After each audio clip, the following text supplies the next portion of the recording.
Todd's Carpet and Tile Cleaning, call or text 702-595-0488.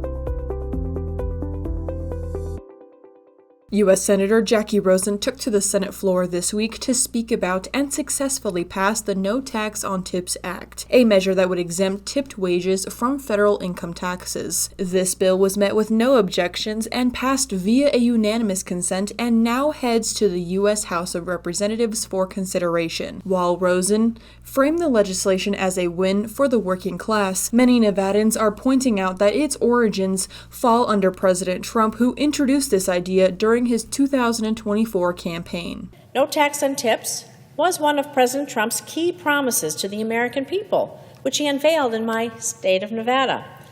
And I am not afraid to embrace a good idea wherever it comes from. So I agreed we need to get this done. It's not a time for politics, it's a time for progress for hardworking Americans.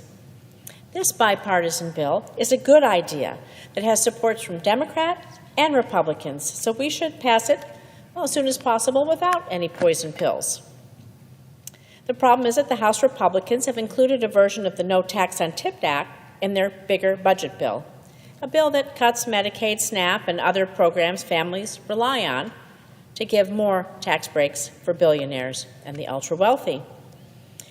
So we shouldn't be forcing working families to choose between keeping their health care or keeping their tips, which is why we want this bipartisan bill to pass on its own, not part of a harmful extreme budget bill. Nevada, which is home to the highest concentration of tipped workers in the country, would undoubtedly be one of the biggest beneficiaries of this bill. Supporters are arguing that this legislation offers a long overdue relief for restaurant workers, bartenders, casino workers, and other service employees who rely heavily on their tips to make meets end.